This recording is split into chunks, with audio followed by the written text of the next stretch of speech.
आपको महादेव के सामने जाकर यह नहीं कहना है कि मेरा कष्ट कितना है। आपको तो महादेव के मंदिर में जब जाएं, भगवान शिव के मंदिर में जब जाएं, एक लोटा जल लेकर, जब अपने घर का पानी लेकर, घर का जल लेकर, मंदिर का जल नहीं, घर का जल लेकर जब आप देवाधिदेव महादेव के पास में पहुंचेंगे, भगवान शंकर को एक लोटा जल समर्पित करेंगे, तो महादेव उस जल से पहचान जाएंगे कि आपकी जिंदगी में तकलीफ क्या चल रही है, आपके जीवन में दुख क्या चल रहा है।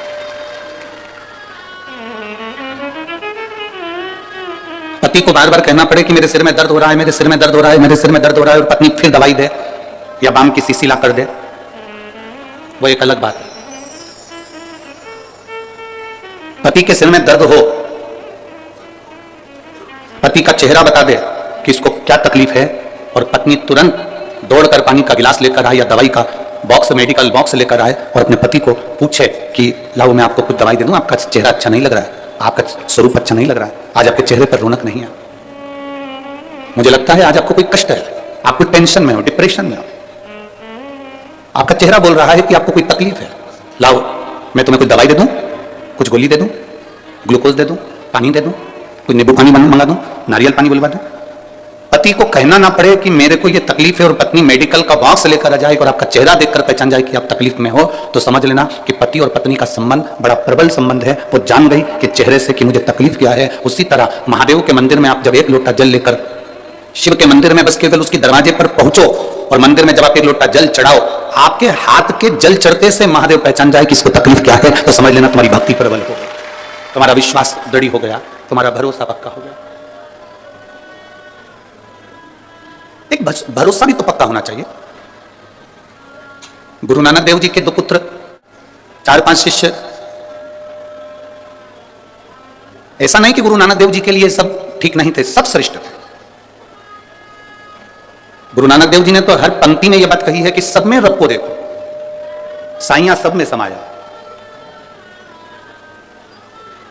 पर कोई कोई ऐसा होता है जो अपने गुरु के लिए, अपने परमात्मा के लिए, अपनों के लिए अपने प्राण तक निछावर करना जानता है। कोई कोई होता है, सब नहीं।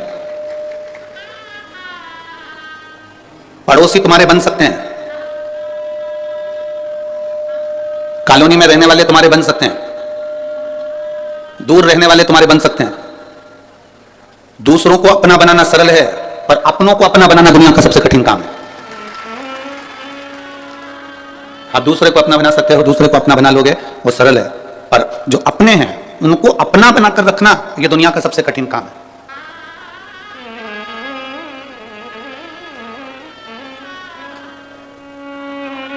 भगवान नारायण की माता लक्ष्मी, आप में से कितने लोग हैं जो तिरुपति गए? हाथ उठाओ जरा, गए हो? रखो। आप में से कितने लोग हैं जो द्वारका जी गए? ठीक है, रखिए। आप में से कितने लोग हैं जो कभी पंढरपुर गए हो? कभी गए हो? रखिए। आप में से कितने लोग हैं जो बद्रीनाथ गए हो? ठीक है। बद्रीनाथ के मंदिर में, बद्रीनाथ जी के पास में लक्ष्मी जी बैठी हैं क्या? अरे बोलो तो जम के। नहीं। द्वारकाधीश में, द्वारकाधीश के पास में रुक्मणी जी बैठी हैं क्या? द्वारकाधीश के नजदीक में? नहीं। पंढरपुर में हरि विठल जी के पास में रुक्मणी जी बैठी हैं क्या? नहीं। तिरुपति में नारायण के पास में लक्ष्मी जी बैठी हैं क्या? नहीं।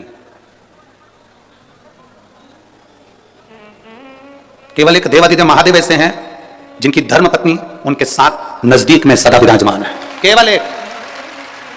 ब्रह्मा जी के पास में ब्रह्माणी नहीं है, इंद्र के पास में इंद्राणी नहीं है, नारायण जी के पास में लक्ष्मी भी दूर हैं,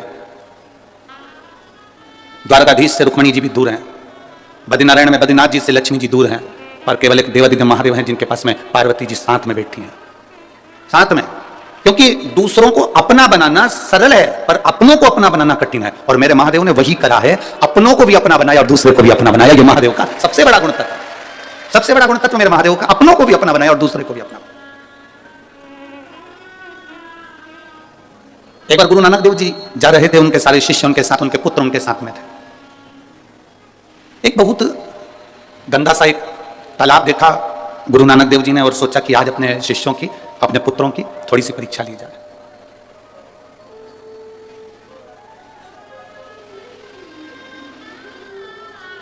उनके पास में कटोरा था, पात्र था, उस कटोरे को गुरु नानक देव जी ने उस गंदे तालाब में फेंक दिया। बैठ गए, सब आए, सारे शिष्यों से कहा कि मेरा कटोरा इस गंदे नाले, इस गंदे तालाब में गिर गया है, कोई निकाल के ला दो। पुत्रों ने भी मना कर दिया, चले गए। शिष्य भी चले जा रहे हैं। केवल गुरु नानक देव जी का एक शिष्य लहना ऐसा था। उस लहना ने जब देखा और गुरु नानक देव जी ने कहा कि गुरुदेव आप बैठे हो? हाँ। क्यों? मेरा कटोरा इस गंदे तालाब में गिर गया। अभी कोई निकल कर नहीं गए क्या? सब गए। मेरे बेटे भी निकल कर गए, मेरे शिष्य भी निकल कर गए, पर कोई गंदे तालाब में कूदने को तैयार नहीं। लहना ने कहा गुरुदेव आपको कटोरा चाहिए? हाँ। लहना ने एक बार भी कुछ बात नहीं करी और लहना कूद गया उस गंदे तालाब में और कटोरा निकाल कर अपने गुरु जी को हाथ में लाकर दे दिया। गुरुदेव ये कटोरा। गुरु नानक देव जी ने कहा कि तूने ये नहीं पूछा कि कटोरा गिरा कैसे, कटोरा गया कैसे? तूने एक बार भी नहीं पूछा कि ये कटोरा गिरा कैसे, गया कैसे, गंदे तालाब में पड़ा कैसे? गुरुदेव आपने कह दिया ना कि कटोरा बस तालाब में गिर गया।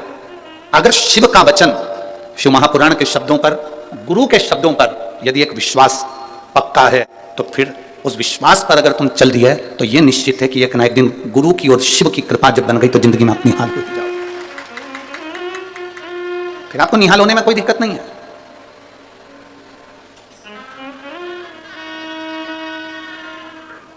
जिसने शंकर भगवान पर भरोसा करा, जिसने शिवजी पर विश्वास करा, एक लोटे जल पर विश्वास करा, उसका हाथ मेरे देवाधिदेव महादेव ने पकड़ लिया,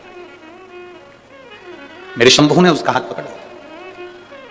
एक जरा से कटोरे से गुरु नानक देव जी ने यह अंदाजा लगा लिया था कि मेरे सिंहासन पर, मेरी गादी पर, मेरी जगह पर मेरे इस सुख को कौन जान सकता है, कौन पहचान सकता है। अपने बेटों को वो पद नहीं मिला, गुरु नानक देव जी के पुत्रों को वो पद नहीं मिला, अन्य शिष्यों को वो पद नहीं मिला जो लहना को मिला, जो लहना के पास प्राप्त हुआ। आपको शिव जी के मंदिर जाकर ये नहीं बार बार कहना कि मुझे दुख है। आपका घर का जो पानी है ना, आपके घर का जो जल है, जब आप उस जल को लेकर जाते हो ना और शिव जी के मंदिर में पहुंचते हो तो वो जल बता देता है कि आपका दुख कितना है, आपकी तकलीफ कितनी है। आरओ लगाने वाले को आप एक बार अपने घर पर बुलाना।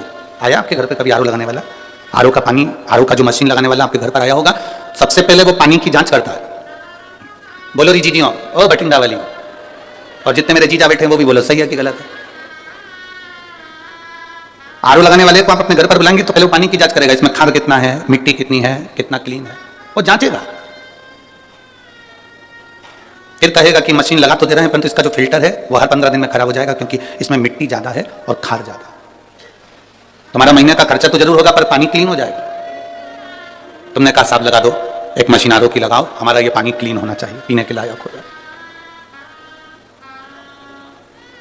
शिवजी के ऊपर जब एक लोटा जल चढ़ाने के लिए आप जाते हैं तो जैसे मशीन पानी को क्लीन करती चली जाती है, धीरे धीरे रोज जब हम देवाधिदेव महादेव पर एक लोटा जल समर्पित करते जाते हैं तो हमारी जिंदगी का दुख भी, कीचड़ भी भगवान भोलेनाथ क्लीन करते चले जाते हैं धीरे धीरे साहब। और मैंने तेरे ही भरोसे बाबा, तेरे ही भरोसे हवा बिच उड़ती जावांगी बाबा, डोर हथो छड़ी में कटी जावांगी। भोले मैं तेरी पतंग, शंभू मैं तेरी पतंग, हवा बिच उड़ती जावांगी बाबा, डोर हथो छड़ी में कटी जावांगी। भोले मैं तेरी पतंग, शंभू मैं तेरी पतंग। इस लाइन को सुनने के बाद एक बार भगवान ने एक भक्त से पूछा कि ये बता तुझे उड़ाऊं कि नहीं उड़ाऊं। भक्त ने भगवान से पूछा मैं उड़ूंगा, दिक्कत तो नहीं है। भगवान कहते हैं डोरी मेरे हाथ में है, उड़ाऊंगा, बहुत ऊपर पहुंचेगा, बहुत ऊपर पहुंचेगा। पर इतना याद रखना, पतंग और इंसान जितनी ऊंचाइयों पर जाता है काटने वालों की संख्या ज्यादा बढ़ जाती है। अगर तेरी तैयारी हो तो मैं तुझे उड़ा देता हूं। पतंग और इंसान जितनी ऊंचाइयों को छुएगा, जितना ऊपर जाएगा, जितनी तरक्की करेगा, जितना जितना ऊपर जाएगा, काटने वालों की चारों तरफ भीड़ लग जाएगी। मैं ही काटूंगा, कितना उठ रहा है अभी देखता हूं इसको। और पतंग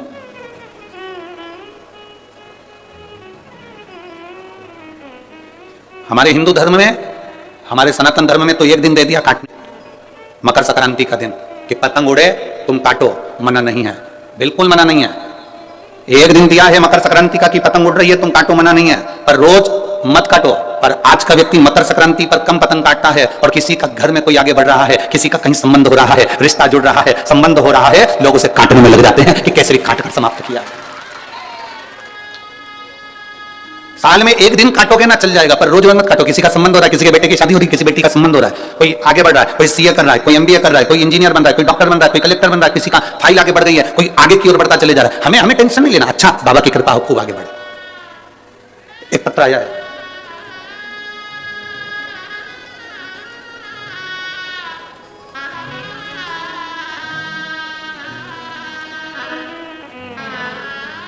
मेरा नाम देवी सुमरानी है, मैं हनुमानगढ़ की रहने वाली हूँ। कहीं बैठी हो तो हाथ हिला सकती हैं। आप ही हैं? दोनों हाथ हिला देगा। श्री शिवाय नमस्तुभ्यम। मेरा नाम देवी सुमरानी है, मैं हनुमानगढ़ की रहने वाली हूँ। 30 वर्ष से मैं माइग्रेन की तकलीफ को भोग रही थी। ऐसा कोई डॉक्टर नहीं जिसको मैंने जांच ना करा। थोड़ी दिन दवाई लो, फिर वैसा कि वैसे ही हो जाता था।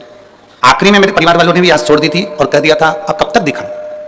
गुरुदेव, शिव जी पे चढ़ा हुआ एक लोटा जल और शंकर जी पे चढ़ी हुई एक बेलपत्र, ये वो औषधि है जो दुनिया का सबसे बड़ा काम कर देती है। और मेरे बाबा ने मेरे साथ वही करा। मैंने एक लोटा जल चढ़ाना प्रारंभ करा। जो बीमारी मेरी 30 साल से नहीं गई, एक लोटा जल, उस जल का आचमन करना, बेलपत्र शिव जी को समर्पित कर उस औषधि को पाना। आज मैं बाबा की कृपा से 30 वर्ष के बाद माइग्रेन की बीमारी से ठीक हुई हूं। मैं बाबा को यहाँ प्रणाम करने के लिए, एक बार दोनों हाथ हिला दो। हर हर महादेव। शिव तत्व इसी को कहते हैं। बेटी बहन, थोड़ा सा फाइल मोटी हो सकती है, थोड़ा सा दुख बड़ा हो सकता है, पर कटेगा जरूर, संकट मिटेगा जरूर। आप अगर बहुत विश्वास के साथ में, हम तो कहेंगे पंजाब वालों के भाग्य खुल गए, जो 2024 की पहली कथा में भाग्य खुल गए। कई भटिंडा पंजाब की भी माताएं सोच रही होगी कथा में जाऊंगी, पर भीड़ बहुत है। भीड़ रहती है तो टॉकीज जाते हो कि नहीं जाते? थिएटर जाते हो? भीड़ होती है तो मॉल में भी जाते हो कि नहीं जाते हो? भीड़ होती है। कभी कभी शादी का सीजन होता है तो पार्लर में भी। पार्लर वाली इतनी चतुर होती है, आधा बहुत पोत के तुम्हें साइड में कर देती, दूसरे को चालू कर देती है। और जो ज्यादा बोलती है तो पार्लर वाली इतनी चतुर होती है, 2 ककड़ी काट के आंख पे धर देती है, बैठी रहे, और ऊपर से कह देती है बोलना मत, नहीं तो मुंह में सल पड़ जाएगा। तो बिल्कुल जैसी की जैसी बैठी। फिर बोली तो पार्लर वाली इतनी चतुर होती है कि होठों पे ना जाने वो पेंसिल से क्या, अब मुंह खोल के बिठा दिया, अब बोल। भीड़ कहां नहीं है? अरे पूरे भटिंडा वालों को खुशियां मनाना चाहिए, पूरे भटिंडा वालों को खुशियां मनाना चाहिए। लोग नए साल में केदारनाथ, बद्रीनाथ, द्वारकाधीश, सोमनाथ, भीमाशंकर, मल्लिकार्जुन, कहीं वैद्यनाथ, कहीं महाकाल जाते हैं, और ज्योतिर्लिंग भटिंडा में आकर बैठ गया है पहले। बोल बम का नारा है, बैठ गया। और यही शिव भक्ति है, यही एक आनंद है। थोड़ा समय लग सकता है। एक पत्र और आया, देखो।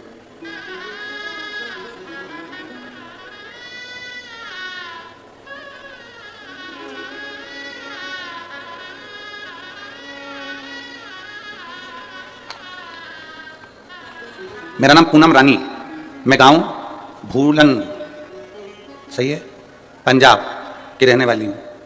गांव भूलन, पंजाब की रहने वाली। मेरा मोबाइल नंबर ही है। कहीं बैठी हैं आप? ही हैं? दोनों हाथ हिला दो।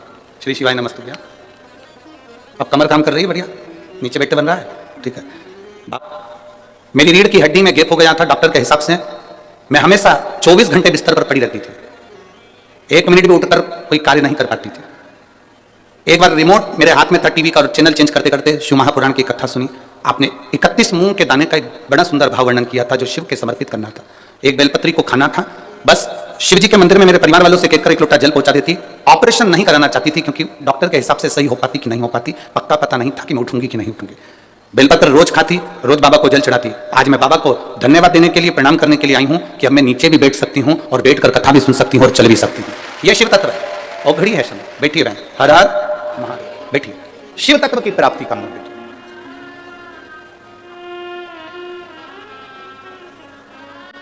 अब जितने विश्वास से सुनोगे, जिस आस से सुनोगे, मेरा बाबा तुम्हारे करीब में आएगा। और खाली ना जाता कोई, जिसको आता है वो अच्छे आवाज में हमारे तक आवाज पहुंचे, बड़े भाव से। खाली ना दर से तुम्हारे, खाली ना जाता कोई दर से तुम्हारे, मैं भी खड़ी हूँ नंगी बाहें पसारी, अपने हृदय से लगा लो, गिरा जा रहा हूँ उठा लो, भोले अपने दर से अब तो ना टालो, गिरी जा रही हूँ उठा लो। ये शिव की कथा है, ये शंकर का वरदान है, ये शंकर की करुणा है, ये शंकर की उदारता है। दूसरे को अपना बनाना सरल है, पर अपनों को भी अपना बनाना कठिन है। बहुत बढ़ोगे, ऊंचाइयों पर पतंग जाएगी तो काटने वालों की संख्या बढ़ेगी, पर हमें नहीं घबराना। आप ऊंचाइयों पर जा रहे हैं, अपनी मेहनत के बल पर जा रहे हैं, अपनी मेहनत के बल पर चल रहे हैं। शिव महापुराण की कथा में ना तो कोई बेल दी जाती है, ना कोई भभूति दी जाती है, ना कोई नारियल दिया जाता है, ना तंत्र दिया जाता है, ना मंत्र, ना कोई विद्या। शिव महापुराण की कथा में ना कोई ढोंग होता है, ना कोई प्रपंच होता है। शिव महापुराण की कथा में तो केवल एक विश्वास होता है कि हम शंकर के मंदिर तक जाएं, बाबा पर एक लोटा जल चढ़ाएं, और तुम इस भरोसे पर मत रहना कि सियोर वाला महाराज तुम्हारे दुख को मिटाने के लिए आएगा। सियोर वाले महाराज को भी दुख आता है तो बाबा मिटाने के लिए आता है, तो तुम्हारा दुख भी वही मिटाने के लिए आएगा। किसी ढोंग और प्रपंच में नहीं फंसना हूं। केवल एक शंकर का दरवाजा ऐसा दरवाजा है, शिव का द्वार एक ऐसा द्वार है, जाना तो ढोंगे ना प्रपंच है। वहां कोई ढोंग प्रपंच नहीं है, केवल एक काम है तुम्हारा, एक लोटा जल और एक बेलपत्र। बेलपत्र भी तुम्हारे पास होए तो चढ़ाओ, नहीं हो तो मंदिर की बेलपत्र उठाकर धोकर वापिस मंदिर में चढ़ा दो, मेरा शंकर स्वीकार कर लेगा। उसको दिखावे से मतलब नहीं, उसको बिल्कुल दिखावा नहीं चाहिए। माता जी के मंदिर जाओगे, एक चुनरी चढ़ाना पड़ेगी, चूड़ी चढ़ाना पड़ेगी, सुहाग सामग्री चढ़ाना पड़ेगा, हलवा पूड़ी का भोग लगाना पड़ेगा। भगवान नारायण के मंदिर में जाओगे, ठाकुर जी के मंदिर में जाओगे तो लड्डू का भोग लगाना पड़ेगा, पेड़े का भोग लगाना पड़ेगा, 56 भोग लगाना पड़ेगा। जितने मंदिरों में जाओगे कुछ ना कुछ देना पड़ेगा। पर महादेव के मंदिर में तो अगर आपके पास में एक लोटा जल हो तो चढ़ा दो, जल भी नहीं हो तो शिव जी की चढ़ी बेलपत्र वापिस चढ़ा दो, वो भी नहीं हो तो 3 बार ताली बजा दो, वो भी नहीं हो तो बम बम भोले बोलो और अपने घर को चल दो। इतने में शिव प्रसन्न, इतने में शंकर करुणा कर जाता है। शिव महापुराण का महत्तम कहता है, देवराज नाम का ब्राह्मण, चोरी का धन है उसके पास में, चोरी की संपदा है उसके पास में।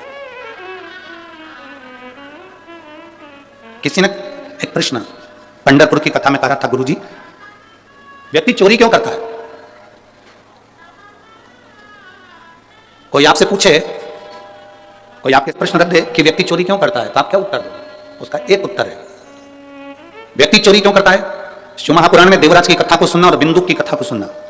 देवराज की पत्नी, उसके बच्चे, उसके लिए भोलेनाथ बहुत कुछ दे देते थे, 2 समय का भोजन देते थे, पेट भर देते थे। उसके लिए, उसके परिवार को चलाने के लिए बाबा कोई कमी नहीं लाते थे। तुम्हारी भले 10,000 रुपए महीने की नौकरी है, तुम्हारी पत्नी को मिलेगी जो 10,000 रुपए महीने की नौकरी को भी एडजस्ट कर लेगी। तुम्हारे बच्चे ऐसे होंगे जो 10,000 रुपए महीने से जो तुम कमाई कर लेकर आ रहे हो उसमें एडजस्ट हो जाएंगे। भगवान बनाता ही ऐसा है कि उतने में तुमको संतुष्ट कर कर रखता। पर जब तुम गलत मार्ग पर जाने लगते हो, किसी गलत स्त्री के संग में आ गए, किसी गलत नारी के संग में आ गए, मदिरा पीने वाले के संग में आ गए, जुआ खेलने वाले के संग में आ गए, व्यसन में डूबने वाले के संग में आ जाते हो, तो फिर भगवान का दिया हुआ वो 10,000 रुपए महीने की नौकरी तुम्हें कम लगने लगती है और तुम कहीं ना कहीं से पैसा बहुत कमाना चाहते हो। जब तुम अपने लिए कमाते हो तो 10,000 में पूर्ति हो जाती है, पर तुम जब गलत व्यक्ति का संग पकड़कर गलत तरह से गलत लोगों के लिए कमाना चालू करते हो तब तुम्हें चोरी करना पड़ती है। जब तक तुम चोरी नहीं कर पाते, जब तक तुम्हारा परिवार चल रहा है, संतुष्टिपूर्ण है, तो तुम्हें चोरी की जरूरत नहीं, तुम्हें चोरी की जरूरत नहीं है। देवराज बहुत अच्छा था, उसकी पत्नी अच्छी थी, उसके बच्चे अच्छे थे, पर देवराज एक वेश्या के संग में पड़ गया, एक गलत स्त्री का संग पड़ गया देवराज को। और वो गलत स्त्री का संग ऐसा पड़ गया कि उस स्त्री ने कह दिया कि मुझे जो रानी के गले में हार पड़ा हुआ है वो हाल मुझे चाहिए।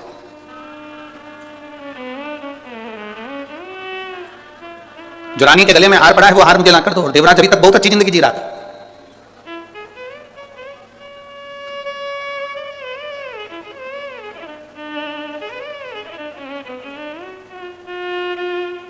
वैसे व्यक्ति मरता है, पर जब व्यक्ति फैशन में थोड़ा सा पड़ने लगता है तो जल्द ही मरता है, कहीं ना कहीं ऐसे चुंगल में फंस जाता है कि वो फिर निकल नहीं पाता है।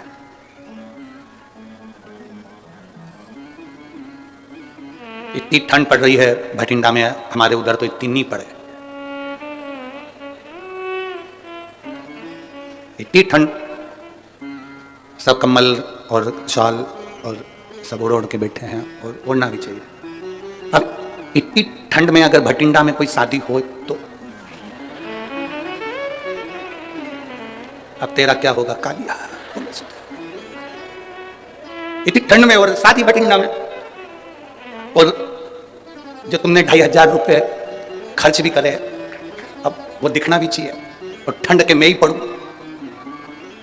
और देवर के यहाँ शादी, देवर के लड़के की, और पूरे फिर भले धूप जाऊंगी, पूरी कांप जाऊंगी, और फैशन में जरूर जाऊंगी। अब बेचारा पति बार बार कोट पैंट पहन के बाजू में आके कोनी मार के बोला शॉल ला दूं, शॉल भी लेके चलिए, पर वो यूं नहीं है। अब कह रहा है लाऊं तेरे को, तो बच्चू ओढ़ने का धूज रहे हैं। गुलाब जामुन चम्मच में थी, कब बाजू वाले के प्लेट में पहुंच गई मालिक। भगवान शिव की कथा कर रही है। देवराज अपनी पत्नी और बच्चों के लिए कमाता, वो उस तक तो कोई तकलीफ नहीं थी, खूब आ रहा था, बाबा खूब दे रहा था, पर एक वेश्या का संग मिल गया देवराज को, और उस वेश्या ने कह दिया कि जो रानी के गले में हार पड़ा है वो हार मुझे चाहिए।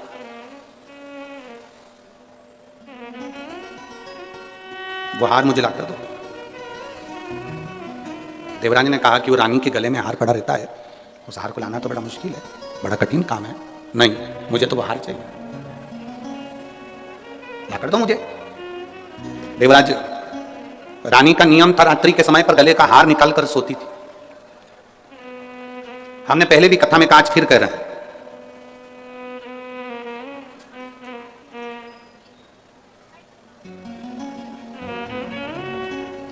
चोटे की नजर तुम्हारे गले पर होती है, चेन पर होती है, मंगलसूत्र पर होती है। लुच्चे की नजर तुम्हारी सुंदरता पर होती है, और महादेव की नजर तुम्हारी भक्ति पर होती है। हमने शिव महापुराण की कथा में पंढरपुर में भी कहा था कि भटिंडा पंजाब की जब कथा हो तो आप लोगों से निवेदन है कि गले में कोई सोने का सामान, कोई सोने का मंगलसूत्र, कोई सोने का कीमती सामान, कीमती मोबाइल, कीमती चीजें लेकर मत जाओ, क्योंकि मेरा भोलेनाथ तो खुद डायमंड है, अपने को वो लेकर वापस जाना है। अपने आभूषण सोने के लेकर नहीं आना, बहुत कीमती चीजें लेकर कथा के मंडल में नहीं जाना। भगवान की भक्ति करने जा रहे हो, दिखावे के लिए नहीं जाना हमको। हमें तो भगवान की अविरल भक्ति पाना है, जहां जगह मिल जाएगी वहां बैठ जाएंगे, हमें जहां जगह प्राप्त हो जाएगी वहां बैठ जाएंगे। मालूम पड़े हम दरवाजे पर खड़े चिल्ला रहे हो, आवाज लगा रहे हो, तुम हमें जानते नहीं है, तुम हमें पहचानते नहीं हो, हम तो इनके रिश्तेदार हैं, हम उनके नातेदार हैं, तो दरवाजे वाले भी कह देंगे देखो यहाँ तो शंकर जी के सारे रिश्तेदार आए हैं, या रिश्ता एक ही चलता है भोलेनाथ का। 2 बजे कथा चालू होती है, 5 बजे विराम होती है। 5 बजे तक कथा सुनो, अपने स्थान पर बैठो। आखिरी में जब 5 बजे कथा पूरी हो, कर्पूर गौरम हो, तब उस भूमि को नमन कर कर उसकी रज अपने मस्तक लगाकर घर जाना। 7 दिन की कथा तो भटिंडा में हो जाएगी, पर यह विश्वास है कि इतने जो पत्र आप लोग भेज रहे हो, 3 महीने के अंदर तुम्हारा भी एक पत्र इस व्यासपीठ पर जरूर आएगा, ये पक्का। यह विश्वास मूल है। कथा में आओ, बैठो, घर वालों से कहकर आना कि मैं 2 बजे से 5 बजे तक कथा सुनकर आऊंगी, बीच में नहीं आऊंगी। स्थान ग्रहण करूंगी तो मैं 5 बजे कर्पूर गौरम कर्णावतारम होगा, आरती होगी, तभी उठूंगी, उसकी रज धारण कर कर फिर जाऊंगी।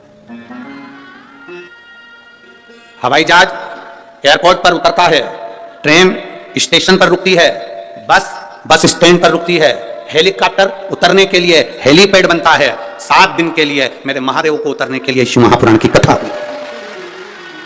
आपको कहीं ढूंढने नहीं जाना, 7 दिन सेवा करो, भजन करो, कीर्तन करो। भगवान ने धन दिया हो तो किसी का मुंह झूठा कराओ, जल हो पीने की व्यवस्था करो। हाँ, ठंड ज्यादा पड़ रही है, ठंडा पानी नहीं दे सकते, थोड़ी अपनी 2 बाटल हम कहते हैं साथ में लाओ करो, तो उसमें गर्म पानी किसी पड़ोसन को दे दो, पी ले, ज्यादा ठंडा नहीं, बड़े भाव से आनंद से सेवा का मौका मिला है। जितनी जितनी सेवा कर सकते हो और जितना जितना भजन कर सकते हो, 7 दिन भटिंडा वालों के इस पवित्र, समझ लो, वो हेलीकॉप्टर को उतरने के लिए हेलीपैड बनाया जाता है, हेलीकॉप्टर उतर जाता है। ये पंडाल शिव महापुराण का जहां लगता है और शिवपुराण जहां होती है, वहां 7 दिन मेरा भोलेनाथ उतर जाता है।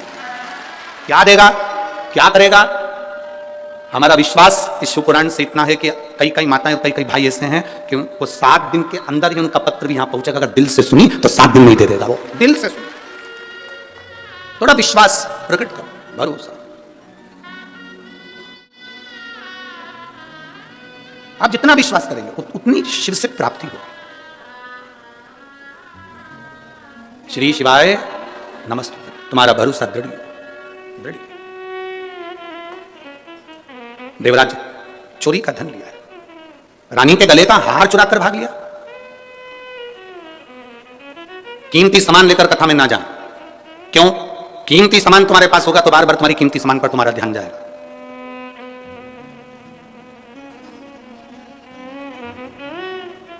कीमती सामान की ओर तुम्हारा ध्यान ना जाए, इसलिए अपने घर छोड़कर आओ। यहां एक कीमती है शिव महापुराण की कथा। 7 दिन सुनो, और 7 दिन की शिव पुराण की कथा है। भागवत 7 दिन की होती है, शिव पुराण 7 दिन की होती है। विवाह होते हैं तो फेरे भी 7 लगते हैं। गोवर्धन पर्वत भी 7 कोस का है। हमारा जन्म, आपका जन्म सब 7 दिन में हुआ है। कोई रविवार को पैदा हुआ, कोई सोमवार को, कोई मंगल, कोई बुध, गुरु, शुक्र, शनि। इन्हीं 7 दिन में लोग पैदा होते हैं, इन्हीं 7 दिन में लोग चले जाते हैं। जिंदगी के केवल 7 दिन है। रविवार को जन्म हुआ, सोमवार को बड़े हुए, मंगलवार को ब्याह हुआ, बुधवार को बच्चे हुए, गुरुवार को बीमार पड़े, शुक्रवार को हॉस्पिटल गए, शनिवार को सीताराम हो गए। 7 दिन पूरे कंप्लीट हो गए। एक्स्ट्रा दिन मिला ही नहीं, किसी को नहीं मिलता। 7 बार हैं, रविवार, सोमवार, मंगल, बुध, गुरु, शुक्र, शनि, और एक बार और है, वो है हमारा परिवार। इसमें जितने रहकर भगवान का भजन कर सकते हो उतनी जिंदगी सार्थक हो सकती है। छोड़कर नहीं। कोई महाराज भटिंडा में आकर कहते तुम अपना घर छोड़ दो, बिल्कुल मत छोड़ना। मना कर देना, सियोर वाला महाराज मना करा, नहीं छोड़ूंगा। कोई तुमसे कहे कि दिन भर भूखे रहो, बिल्कुल मत रहो, 4 टाइम खूब डपट के खाओ। कोई तुमसे कह रहे फैशन छोड़ दो, बिल्कुल मत छोड़ो, और खजूर वाली चोटी बनाओ, नहीं छोड़ो। कुछ मत छोड़ो। हम जैसे अच्छे वस्त्र पहनना नहीं छोड़ते, भोजन नहीं छोड़ते, समय पर मैसेज देखना नहीं छोड़ते, मोबाइल चलाना नहीं छोड़ते, उसी तरह मैं शंकर की भक्ति भी नहीं छोड़ूंगी, पक्का।